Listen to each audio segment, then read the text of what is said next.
इसके बाद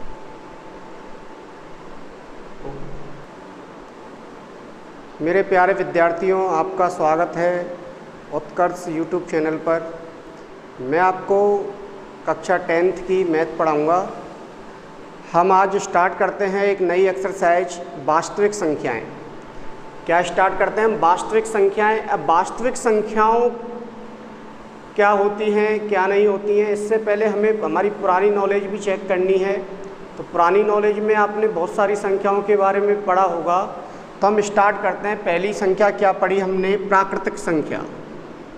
क्या पढ़ी थी आपने? प्राकृतिक संख्या। तो प्राकृतिक संख्याएं क्या होती हैं? प्राकृतिक संख्याएं क्या होती हैं? आपको एक मैं स्टोरी सुनाता हूँ। पहले, बहुत समय पहले क्या था, एक भेड़ चराने वाला था। तो कभी उसकी भेड़ें कम हो जाती थी, कभी ज़्यादा हो जाती थी। तो उसने काम करना स्टार्ट कर दिया कि उसने काउंटिंग स्टार्ट कर दी। कैसे? उसने सिंबल देने लग गया एक तरीके से। और उसने जब सिंबल देना स्टार्ट किया तो एक भेड़ के लिए क्या सिंबल बनाया उसने? पहली भेड़ के लिए एक सिंबल बनाया, सेकंड भेड़ के लिए क्या सिंबल बनाया? 2 सिंबल बनाया, तीसरी भेड़ के लिए क्या सिंबल बना दिया? 3 सिंबल बना दिया। इस तरह से जब उसने काउंटिंग स्टार्ट की थी, पहले शुरू में जब हमारी काउंटिंग स्टार्ट हुई थी, गिनतियाँ स्टार्ट हुई थी, तो वो कहाँ से स्टार्ट हुई थी? 1 से स्टार्ट हुई थी। अब 1 से यदि हम गिनतियाँ स्टार्ट करें और उसमें हम गिनतियाँ चालू करते रहें, जब तक हमारा मन कर रहा है तब तक हम गिनते जाएँ, तो वो सभी संख्याएँ हमारी आ जाएंगी प्राकृतिक संख्याओं में। कैसी संख्याओं में आ जाएंगी? प्राकृतिक संख्याओं में। अर्थात मैं ये कह सकता हूँ कि प्राकृतिक संख्याओं में जो संख्या आती है वो कहाँ से शुरू होती है? 1 से शुरू होती है और कहाँ जाती है? अनंत की ओर जाती है हमारी। और हम इसको दर्शाते किससे हैं? हम दर्शाते किससे हैं? तो इसको हम किससे दर्शाएंगे? प्राकृतिक संख्याओं को n से दर्शाएंगे। किससे दर्शाएंगे? n से। n से क्या मतलब है? हमारा नेचुरल नंबर। क्या होता है? Natural number. क्या होता है? नेचुरल नंबर होता है। इसलिए हमने क्या सिंबल ले लिया यहाँ से? n सिंबल ले लिया। प्राकृतिक संख्याओं को हम नेचुरल नंबर भी कहते हैं, इसलिए हमने इसका सिंबल क्या ले लिया? n ले लिया है। इसके बाद अगली संख्याएं आती है हमारी। अब क्या होता है कि उसने अपनी सभी भेड़ें किसी दूसरे व्यक्ति को दे दी, तो उसके पास क्या बचा? कुछ भी नहीं बचा। तो कुछ भी नहीं बचा, उसके लिए क्या सिंबल लेके आए? 0। उसके लिए क्या सिंबल लेके आए हम? 0 सिंबल लेके आए। और वो 0 जो शामिल करना है हमें, हमने नई संख्या ढूंढ ली एक और 0, तो 0 को हमने शामिल कर दिया इन संख्याओं के साथ, प्राकृतिक संख्याओं के साथ 0 को शामिल कर दिया हमने। तो वो कैसी संख्या बन गई? हमारी पूर्ण संख्याएं। तो यदि हमें से पूछा जाए कि पूर्ण संख्याएं कहाँ से शुरू होती हैं, तो आप क्या बताएंगे? बताइए, पूर्ण संख्याएं कहाँ से शुरू होती हैं? तो आप क्या कहेंगे कि पूर्ण संख्याएं शुरू होती है 0 से, और उसमें सभी प्राकृतिक संख्या भी आ जाएंगी आपकी। उसमें और सभी क्या आ जाएंगी? प्राकृतिक संख्या भी आपकी आ जाएंगी। अब पूर्ण संख्याओं को हम कहते हैं होल नंबर। क्या कहते हैं? Whole number. होल नंबर्स कहते हैं। तो इसलिए इसका जो सिंबल होता है वो क्या होता है? W से रिप्रेजेंट करते हैं इसको। किससे रिप्रेजेंट करते हैं? W से दर्शाते हैं इसको। 2 संख्याओं के बारे में हो गया। इसके बाद क्या होता है? माइंड और चला उसका। उसने क्या किया? किसी को अपनी भेड़ें दे दी, फिर वापस ली, तो उसमें कुछ कैलकुलेशन करनी पड़ी। कुछ कैलकुलेशन करनी पड़ी। या हम ऐसे सोचें, किसी व्यक्ति के पास 10 रुपये थे, उसने वो 5 रुपये उसको दे दिए, तो इसलिए उसने माइनस करना सीखा। तो माइनस वाली संख्याएं भी आने लग गई हमारी। क्या आने लग गई? माइनस वाली संख्याएं भी आने लग गई। और उन संख्याओं को शामिल किसके साथ कर लिया गया? माइनस वाली संख्याओं को पूर्ण संख्याओं के साथ। यानी कि आपकी पूर्णांक जो संख्या होती है, पूर्णांक संख्याएं क्या होती हैं हमारी? पूर्णांक संख्या होती है हमारी जिनमें प्लस की संख्या आती है, माइनस की संख्या आती है, और क्या आता है? 0 आता है। तो हम क्या लिख देंगे? 0, और सभी प्लस की संख्या हो जाएंगी ये तो। और इधर यदि हम चलेंगे तो वो कौन सी संख्या आ जाएंगी? सभी माइनस की संख्या आ जाएंगी आपकी। कौन सी संख्या आ जाएंगी? माइनस की। दोबारा सुन लो, प्राकृतिक संख्याओं में क्या आता है? 1 से शुरू होती है और कहाँ तक चलती है? जब तक हम गिनती गिनना चाहें। इसके बाद पूर्ण संख्याओं में क्या शामिल कर लिया गया? 0 शामिल कर लिया गया। पूर्णांक संख्याओं में क्या क्या आता है? प्लस की संख्या आती है, यानी प्राकृतिक संख्या आती है, 0 आता है, और माइनस वाली संख्या भी आती है। अब इसको हम और समझना है, तो इसमें देखो क्या क्या आ गया। ये तो हो गई आपकी कौन सी संख्या? प्राकृतिक संख्या हो गई। ये कौन सी संख्या होगी? हमारी प्राकृतिक संख्या होगी। यहाँ से यहाँ तक कौन सी संख्या कहलाएंगी? आपकी पूर्ण संख्याएं कहलाएंगी। तो पूर्ण संख्याओं में क्या क्या आएगा? और इसके अलावा ये पूरी संख्या जो होंगी ये क्या होंगी? आपकी प्राकृतिक संख्या होंगी। ये सभी प्राकृतिक संख्या होंगी, ये पूर्ण होंगी, और ये सभी क्या कहलाएंगे? आपकी सभी मिलकर, जीरो आ जाए, प्लस की संख्या आ जाए, माइनस की संख्या आ जाए, ये सभी कहलाएंगे हमारी पूर्णांक संख्याएं। अब इसके बाद हम थोड़ा आगे बढ़ते हैं, इसको लिख लो आप अपनी कॉपी में, देखिए आगे। वीडियो को रोक के आप लिख लिया करें। अब आगे बढ़ते हैं हम थोड़ा सा। अब प्राकृतिक संख्याओं में भी कई सारी तरीके से हम और तरीके से भी सीख सकते हैं इनको। जैसे पूर्णांक संख्याओं को लेते हैं हम दोबारा से। हमने दोबारा से कैसी संख्या ली? पूर्णांक संख्या ली। अब पूर्णांक संख्याओं में भी पूर्णांक संख्याओं को हम किससे दर्शाएंगे? आई से। किससे दर्शाएंगे? आई से भी दर्शा सकते हैं, या फिर किससे दर्शा सकते हैं? जेड से। दोनों सिंबल हम यूज लेते हैं। कई बुक में आई से भी डोनेट मिलेगा और जेड से भी डिनोटेट मिलेगा। अब देखते हैं आगे हम पूर्णांक संख्याओं में क्या क्या होता है। जीरो आता है, प्लस की संख्या आती है और माइनस की संख्या आती है। और क्या आती है? हमारी माइनस की संख्या आती है। अब यहाँ पर कई सारी चीज़ें होती है। धनात्मक पूर्णांक, धनात्मक पूर्णांक। तो धनात्मक पूर्णांक क्या होंगे? हमें बार बार में एक शब्द दिखेगा हमारी एक्सरसाइज में, धनात्मक पूर्णांक। तो धनात्मक पूर्णांकों में कौन सी संख्या आएंगी हमारी? जो एक से शुरू होती है। इसके बाद एक आएगा आपको ऋणात्मक पूर्णांक। तो ऋणात्मक पूर्णांकों में क्या आएगा आपका? जो हमारी ये माइनस की संख्या दिख रही है, -1, -2, -3, ये सभी आपकी किस में आएंगी? ऋणात्मक संख्याओं में आ जाएंगी। किस में आ जाएंगी? ये सभी हमारी ऋणात्मक संख्याओं में आ जाएगी। अब ये जीरो क्या है? जीरो के बारे में हम सोचेंगे कि ये जीरो क्या है। तो जीरो जो है हमारी, जो जीरो है वो न तो धनात्मक है और न ही क्या है? ऋणात्मक है। जो जीरो है हमारी वो न तो धनात्मक है और न ही ऋणात्मक है। एक तरीके से हम कहें तो ये हमारी गणित का क्या है? उदासीन कण है। जैसे आपने साइंस में पढ़ा है, न्यूट्रॉन, इलेक्ट्रॉन, प्रोटॉन। तो इस तरह से यहाँ पर ये जो होता है जीरो, वो न तो पॉजिटिव होता है, न ही नेगेटिव होता है, न प्लस का होता है, न ही माइनस का होता है। थोड़ा और आगे बढ़ते हैं हम। पूर्णांक संख्याओं तक आ गया समझ में। अब हम पढ़ते हैं, इसके बाद आपने पढ़ा होगा परिमेय संख्याएँ। इसके बाद आपने सभी ने क्या पढ़ा होगा? परिमेय संख्याओं के बारे में पढ़ा होगा। परिमेय संख्याओं के बारे में आप अच्छी तरह से जानते होंगे। परिमेय संख्याएं, तो परिमेय संख्या होती क्या है? बनती किससे है? परिमेय संख्याएं होती क्या है? कौन कौन सी संख्याएं इसमें शामिल होंगी? तो सबसे पहली बात तो वे संख्याएं जिन्हें हम अंश बटे हर, जिन्हें हम अंश बटे हर या P बटे Q या और क्या कह सकते हैं हम? A बटे B के रूप में व्यक्त कर सकते हैं।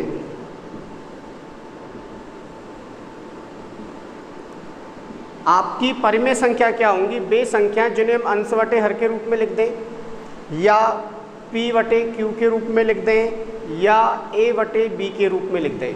लेकिन एक कंडीशन और हमें ध्यान रखना होता है यहाँ पर, जो हमारा हर होता है, यानी हर में जो संख्या आएगी वो कभी भी जीरो नहीं आनी चाहिए। हर जो होगा हमारा यहाँ पर, तो मैं लिख देता हूँ यहाँ पर, हर जो होगा वो बराबर होगा जीरो के या नहीं होगा? तो हम क्या कहेंगे? जीरो के बराबर नहीं होना चाहिए। जब जीरो के बराबर नहीं होना चाहिए तो ये क्या करना पड़ेगा आपको? बराबर के चिन्ह को थोड़ा ऐसे क्रॉस करना पड़ेगा। इसका मतलब ये है कि जो हर है हमारा वो जीरो के बराबर नहीं है। समझ में आई बात? ये जो हर है हमारा वो जीरो के बराबर नहीं है। इसका कारण अभी मैं समझाऊंगा कि ऐसा क्यों होता है। आगे बढ़ते हैं थोड़ा सा। अब ये जो अंश आएगा ये हर आएगा, ये होते क्या है हमारे, इसके बारे में भी पढ़ना हमें। तो P, Q जो होते हैं हमारे, वो होते हैं हमारे पूर्णांक। क्या होते हैं? पूर्णांक संख्याएं होती हैं हमारी। कैसी संख्याएं होती हैं हमारी? पूर्णांक संख्याएं होती हैं। अभी मैंने पूर्णांक संख्याओं के बारे में आपको बताया था कि पूर्णांक संख्याओं में क्या क्या हो सकता है। तो क्या क्या हो सकता है बताइए? 0 हो सकता है, और क्या हो सकता है? प्लस की सभी संख्याएं हो सकती हैं, और क्या हो सकता है? माइनस की सभी संख्याएं हो सकती हैं। अब आपके दिमाग में दोबारा से आ रहा होगा कि सर आपने तो 0 को तो हटा दिया था यहाँ से, यहाँ क्यों शामिल कर लिया पूर्णांक संख्याओं में? तो मैंने हर के लिए कंडीशन बताई है आपको। किसके लिए बताई? हर के लिए। हर में 0 नहीं आना चाहिए हमारा, अंश में 0 आ सकता है, अंश में 0 आ सकता है। अब इसका भी लॉजिक समझते हैं हम कि अंश में 0 आएगा तो क्या होगा और हर में 0 आएगा तो क्या होगा। तो समझना ध्यान से, मैंने कहा अंश में 0 आ सकता है, तो अंश में 0 आ सकता है, मैंने अंश में 0 लिख दिया और हर में लिख दिया 5। तो बताइए अंश बना नहीं बना? और ये बना हर आपका, तो अंश बटे हर हो गया, परम्य संख्या का रूप हो गया। लेकिन यदि आप 0 में 5 का भाग देते हैं तो आंसर क्या आता है आपका? बताइए 0 आएगा नहीं आएगा? आंसर क्या आएगा आपका? 0 आएगा। आंसर क्या आएगा आपका? 0। लेकिन मैं इसको यदि उल्टा करके लिख दूं, जैसे मैंने लिख दिया 5/0, तो इसमें क्या हो रहा है? अंश तो है आपका 5, लेकिन हर में क्या आ गया? 0 आ गया। तो इसका मतलब क्या हुआ? क्या ये परिमेय संख्या हुई? तो आप लिख देंगे परिमेय संख्या नहीं है। पहली बात तो परिमेय संख्या नहीं है। मैंने आपसे कहा यदि 5/0 है तो क्या ये परिमेय संख्या है? मैंने प्रश्न कर रहा हूँ आपसे कि 5/0 है तो क्या ये आपकी परिमेय संख्या है? तो आपका आंसर क्या आना चाहिए? ये परिमेय संख्या नहीं है। कारण सुनो, अब हम जब भी भाग देते हैं, हम क्या देते हैं? जब भी भाग देते हैं, इस परिभाषा को लिख लेना आप, इधर समझो। अब देखो हम भाग देते हैं, जैसे 10 में भाग दिया हमने 2 का, हम 10 में किसका भाग देना चाहते हैं? 2 का। अब भाग देने का सिस्टम क्या रहता है? आप जब और छोटी क्लासों में थे तो वहाँ पर भाग देने का सिस्टम ये रहता था कि इस वाली संख्या को, इसको किससे गुणा करें कि वो संख्या 10 से छोटी आए या 10 के क्या आ जाए? बराबर। तो मैं क्या बोलूँगा? 2 को किससे गुणा कर दो आप? 5 से। तो 2 को 5 से गुणा करेंगे तो बताइए 10 आएगा नहीं आएगा? आ जाएगा। यानी आपका 2 का भाग 10 में कितनी बार जाएगा? 5 बार जाएगा। कितनी बार जाएगा भाग? 5 बार जाएगा। और 5 बार गया तो यहाँ आ गया 10 और शेषफल क्या बच गया? 0। अब आप सोच रहे होंगे बैठे बैठे, पता नहीं सर क्या करवाने लग गए, हमें भाग ही सिखाना लग गए। हमें भाग सिखाने का सिस्टम नहीं है बेटा यहाँ पर, लेकिन हम क्या सीख रहे हैं यहाँ पर? इसका लॉजिक सीख रहे हैं। अब ऐसे यदि मैंने कहा आपसे कि 5 में भाग दीजिए 0 का, अब भाग देने का मतलब क्या है कि 0 को किससे गुणा करें? 0 को किससे गुणा करें? किससे गुणा करें कि आंसर में 5 या 5 से छोटी संख्या आए।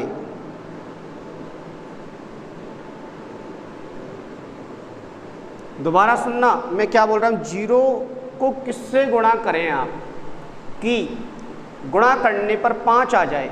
तो आप क्या करेंगे? 5 को, जैसे 0 को 1 से गुणा किया हमने तो क्या आया आपका? 0 आ गया। 0 को आपने 15 से गुणा किया तब भी क्या आया? 0 आया। हमने 0 को 10,000 से गुणा किया तब भी क्या आया? 0 आया। यानी आप कैसी भी संख्या ले लें, आप कोई भी संख्या लेंगे और उसको 0 से गुणा करेंगे तो हमेशा आंसर क्या आएगा? 0 ही आएगा। क्या कभी 5 आ सकता है क्या गुणा करने पर? नहीं आएगा। इसका मतलब आप जितनी बार गुणा करेंगे उतनी ही बार हमें क्या प्राप्त होगा? 0 प्राप्त होगा। अब क्या हमारा कभी 5 आ पाएगा? नहीं आएगा, चाहे आप जिंदगी भर ही गुणा करते रहें। तो इसलिए हम क्या कहेंगे इसको? आप बार बार में गुणा करेंगे, बार बार में गुणा करेंगे, लेकिन कभी भी आपका 5 नहीं आ पाएगा। इसलिए हम कह देंगे इसको कि 5/0 बराबर होगा आपका अनंत। क्या होगा? 5/0 बराबर अनंत। इसको क्या कहते हैं? हम अनंत बोलते हैं। क्या बोलते हैं? अनंत। और इसका मतलब क्या है? अपरिभाषित और बोलते हैं इसको। क्या बोलते हैं हम? अपरिभाषित। अब अपरिभाषित क्यों बोलते हैं? क्योंकि इसकी कोई परिभाषा नहीं है। क्या बोलते हैं इसको? अपरिभाषित। इसकी परिभाषा क्यों नहीं है? क्योंकि हमारा भाग ही नहीं जा रहा, तो हमने कोई परिभाषा ही नहीं बना पाया। भाग गुणा करते जा रहे, गुणा करते जा रहे, गुणा करते जा रहे, लेकिन 5 ही नहीं आ पा रहा है। इसलिए हम क्या कह देंगे? इसको अनंत कह देंगे। अनंत क्यों लिखा है इसको? क्योंकि आप 0 को लगातार चलते चलिए, आप चलते भी जाएंगे तब भी कभी भी 5 नहीं आएगा। 0 से किसी भी संख्या को गुणा करने पर, आप चाहे पूरी ज़िंदगी भर गुणा करने बैठेंगे तब भी 5 नहीं आएगा। इसलिए इसको हमने क्या नाम दे दिया? अनंत की ओर जा रहा है, यानी अनंत बन गया। और अनंत को ही हम क्या कहते हैं? दूसरी भाषा में अपरिभाषित कहते हैं। ये आगे बात समझ में। दोबारा समझ लो, परिमेय संख्या क्या होती हैं? वे संख्याएं जिन्हें हम अंश बटे हर के रूप में लिख सकते हैं, जिन्हें हम p/q के रूप में लिख सकते हैं या a/b के रूप में लिख सकते हैं। आगे बात समझ में। यहाँ पर एक कंडीशन ध्यान रखनी पड़ती है हमें कि जो हर होता है वो हमारा 0 के बराबर कभी भी नहीं होना चाहिए। क्यों नहीं होना चाहिए? उसका मैंने कारण समझा दिया है। क्योंकि 0 का भाग यदि हम किसी संख्या में देते हैं तो हमारे पास जो आंसर आता है वो क्या आता है? अनंत आता है। इसके बाद p और q और क्या हो सकते हैं? हमारे पूर्णांक हो सकते हैं। पूर्णांक का मतलब प्लस की संख्या, माइनस की संख्या और 0। और 0 कैसी संख्या होती है हमारी? न तो प्लस की होती है और न ही माइनस की होती है। और आगे बढ़ते हैं, थोड़ा सा परिमेय संख्याओं में ही हम थोड़ा सा और सीखेंगे। परिमेय संख्याओं में हम थोड़ा सा और सीखते हैं आगे। देखिए, अब परिमेय संख्याओं में और सीखते हैं हम थोड़ा सा आगे। तो क्या होगा? आपको ये पता चल गया परिमेय संख्याओं में क्या होता है? p/q होता है। और यहाँ पर जो q होता है उसका मान कभी भी 0 के बराबर नहीं होता। अब हमने जैसे -5 लिया है, क्या लिया? -5। तो -5 में मैंने किसका भाग दे सकता हूँ? 1 का भाग दे सकता हूँ। दे सकता नहीं दे सकता? इसलिए आपका जो माइनस वाली सभी संख्या होती हैं वो सभी आपकी क्या हो जाएंगी? परिमेय संख्या हो जाएंगी। ऐसे ही प्लस के जो पूर्णांक होते हैं, जो प्लस के पूर्णांक होते हैं वो भी सभी क्या हो जाएंगे? आपके परिमेय संख्या हो जाएंगी।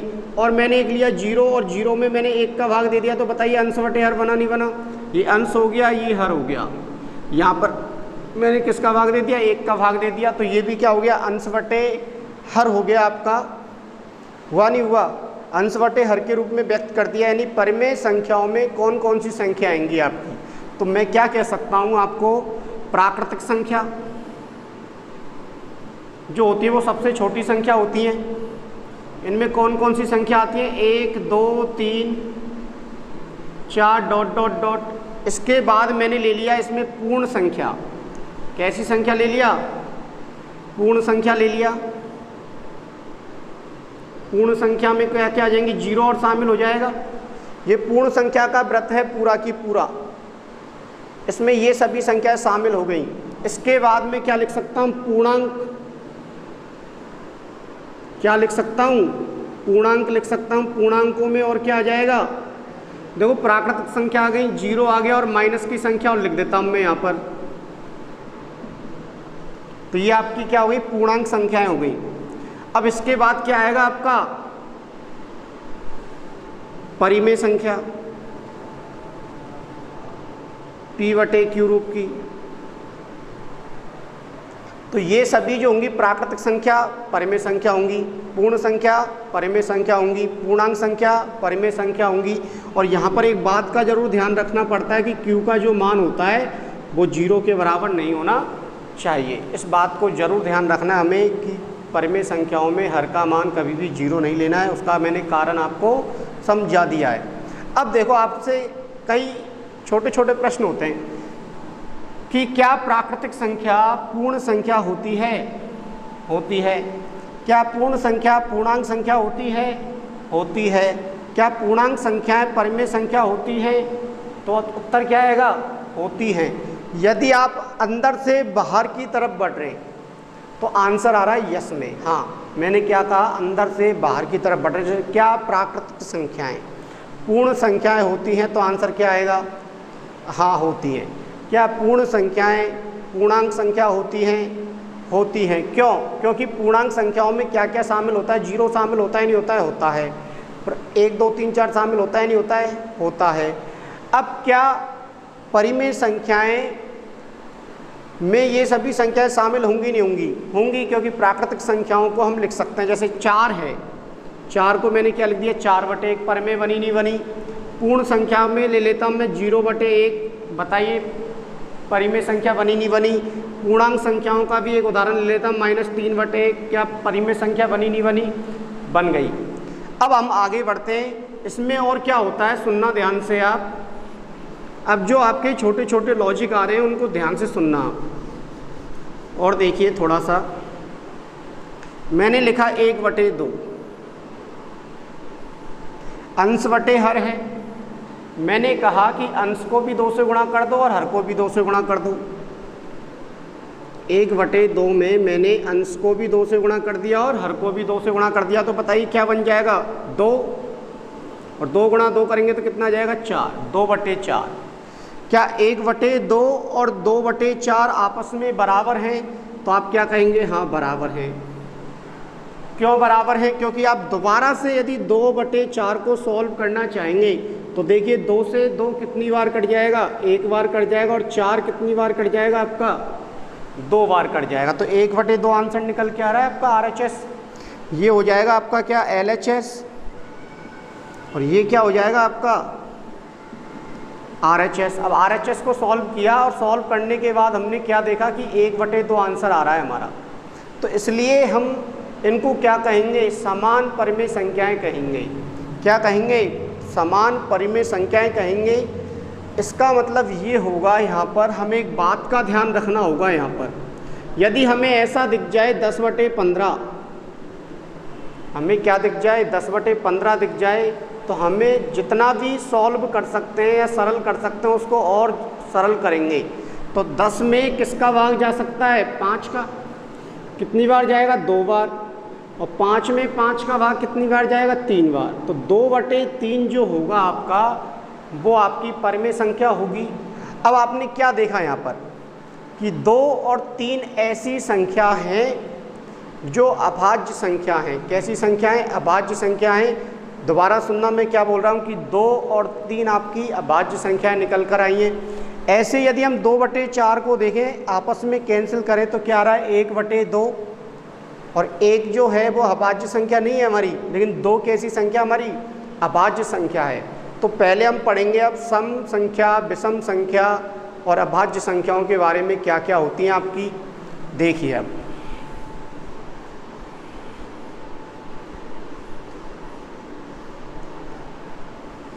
तो सम संख्या क्या होंगी आपकी? सम संख्याएं। तो सम संख्याएं क्या होंगी? ऐसी संख्याएं जिनमें 2 का पूरा पूरा भाग चला जाता है। 2 का पूरा पूरा भाग चला जाता है। सम संख्या क्या होंगी हमारी? वे संख्याएं जिनमें 2 का पूरा पूरा भाग चला जाता है। तो बताइए कहाँ से स्टार्ट होंगी सम संख्या आपकी? 0 से। 0 में क्या 2 का भाग जाएगा? जाएगा। कितनी बार जाएगा? 0 बार जाएगा। तो 0 हमारी किस में आ जाएगी? सम संख्याओं में आ जाएगी। इसके बाद यदि हम और आगे बढ़ें तो और क्या हो जाएगा आपका? 2 हो जाएगा, 4 हो जाएगा, 6 हो जाएगा, 8 हो जाएगा। और इस तरह से आप आगे बढ़ते चलिए, वो सभी आपकी कैसी संख्या आ जाएंगी? सम संख्याएं आ जाएंगी। अब माइनस वाली संख्याओं में चलते हैं। तो माइनस वाली संख्याएं कौन कौन सी हो जाएंगी? सम। माइनस का 2 हो जाएगा, माइनस का 4 हो जाएगा, माइनस का 6 हो जाएगा, माइनस का 8 हो जाएगा। इस तरह से आप देखेंगे तो माइनस की संख्याओं में भी आपकी सम संख्या मिल जाएंगी। तो हमें क्या ध्यान रखना है कि सम संख्या क्या होंगी? वे संख्या जिनमें 2 का पूरा पूरा भाग चला जाता है। तो 0 का ध्यान रखना हमें। 0 जो आता है हमारा, वो कैसी संख्याओं में आता है? सम संख्याओं में आता है। इसके बाद हम एक डेफिनेशन और सीख लेते हैं, विषम संख्या। तो विषम संख्याओं की बात करें हम, तो विषम संख्याएं क्या होंगी हमारी? विषम संख्याएं वे संख्या होती हैं जिनमें 2 का पूरा पूरा भाग नहीं जाता है। आप परिभाषा को ध्यान से सुने। वे संख्या जिनमें 2 का पूरा पूरा भाग नहीं जाता, तो क्या आ जाएंगी? 1, 3, 5, 7 9 11 डॉट डॉट डॉट। ऐसे ही हम किस में आते हैं, माइनस संख्याओं में भी आ सकते हैं। तो -1, -3, -5 डॉट डॉट डॉट, ये सभी आपकी कैसी संख्या हो जाएंगी, विषम संख्या हो जाएंगी। अब विषम धनात्मक संख्याएं ये हो जाएंगी, विषम ऋणात्मक संख्याएं आपकी ये हो जाएंगी। अब आगे बढ़ते हैं थोड़ा सा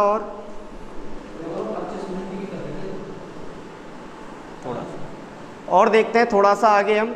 अब हमें सम और विषम संख्या बनाना भी आना चाहिए, सिंबल के रूप में हमें काम पड़ेगा। तो क्या काम पड़ेगा, जैसे सम संख्या बनानी है, हमें क्या बनानी है, सम संख्या बनानी है। तो सम संख्या कैसे बनाएंगे आप, तो सम संख्या कैसे बनाएंगे हम कि सम संख्या होती क्या है, 2 के पहाड़े में आती है। और 2 का पहाड़ा कैसे बनता है, 2 4 6 8 10 ऐसे बनता है, नहीं बनता है। तो यहाँ पर आप इसको देखेंगे तो 2 गुणा 1, यहाँ देखेंगे तो क्या हो रहा है 2 गुणा 2, यहाँ हो रहा है 2 गुणा 3, यहाँ हो रहा है 2 गुणा 4। तो बदल क्या रहा है इनमें, इधर वाली संख्या बदल रही नहीं बदल रही हैं। तो 2 4 6 8 10 ये सभी आपकी सम संख्याएँ होती हैं। कैसे आ रही हैं, 2 के पहाड़े में आ रही है, 2 से गुणा करके प्राप्त हो रही है। तो ये वाला भाग बदल रहा है, तो मैं यहाँ पर क्या लिख सकता हूँ, इसके स्थान पर x मान लूँ या फिर क्या मान लूँ, n मान लूँ, चर राशि मान लेता हूँ। तो इसका मतलब सम संख्या को यदि हमें कभी लिखना होगा तो हम कैसे लिखेंगे, 2n लिखेंगे। और n जो होगा आपका वो क्या होगा, यहाँ पर पूर्णांक होगा। n जो होगा वो क्या होगा आपका, पूर्णांक संख्या होंगी, क्योंकि 0 भी लिख देंगे आप। यहाँ पर n का मान 0 रखो तो 0 से गुणा होगा 2, तो क्या आएगा 0 आएगा। 1 रखेंगे तो 1 गुणा 2 करेंगे तो क्या आएगा 2 आएगा। 2 रखेंगे तो 2 गुणा 2 करेंगे तो कितना आएगा 4 आएगा। तो ये सभी आपकी कैसी संख्या हो जाएंगी, सम संख्या हो जाएंगी। अब दोबारा सुनना आप ध्यान से, 2 4 6 8 10। अब मैं इसके नीचे जस्ट विषम संख्या लिख रहा हूँ। तो 1 3 5 7 9 ये कैसे आ रही हैं आपकी विषम संख्याएं, कैसे आ रही हैं। सम संख्या ये है तो विषम संख्या कैसे आ रही है, देखो +1 करके आ रही नहीं आ रही है। एक 0 भी होती है तो देखो +1 करके आ रही नहीं आ रही है। 0 में 1 जोड़ा तो 1 आ गया, 2 में 1 जोड़ा तो कितना आ गया 3 आ गया, 4 में 1 जोड़िए आप तो कितना आ जाएगा 5 आ जाएगा, 6 में 1 जोड़ेंगे तो कितना आ जाएगा 7 आ जाएगा, और 8 में 1 जोड़ेंगे तो कितना आ जाएगा 9 आ जाएगा। इसलिए हम क्या कह सकते हैं कि विषम संख्या को यदि हमें निरूपित करना हो, विषम संख्या को यदि हमें निरूपित करना है तो उसको लिख देंगे 2n, यानी ये सम संख्या है और उसमें हम कितना जोड़ रहे हैं, देखो सम संख्या में 1 1 जोड़ रहे हैं नहीं जोड़ रहे, देखिए आप ध्यान से, सभी सम संख्याओं में हम कितना कितना जोड़ रहे हैं, 1 1 जोड़ रहे हैं। तो 1 1 जोड़ रहे हैं इसलिए कितना आ जाएगा 1। अब n क्या होगा यहाँ पर, तो n दोबारा से क्या हो जाएगा हमारा पूर्णांक हो जाएगा। आप पूर्णांक वाले मान रखना, तो पूर्णांक क्या होता है 0 से स्टार्ट करिए आप, तो 0 रखिए तो 0 से 2 गुणा होकर क्या बनेगा 0 में 1 जोड़ेंगे तो क्या आएगा 1। एक विषम संख्या होती है नहीं होती है, होती है हमारी। इसके बाद यदि हमने -1 रखा तो -1 गुणा 2 करो तो -2, और -2 में यदि +1 करेंगे तो क्या आएगा -1 आएगा। तो -1 विषम संख्या होगी नहीं होगी, तो होती है हमारी। तो देखिए स्टूडेंट्स, इनको पढ़ना आप अच्छे ढंग से, इनका रिवीजन करना। कल हम दूसरी वीडियो के साथ दोबारा मिलेंगे।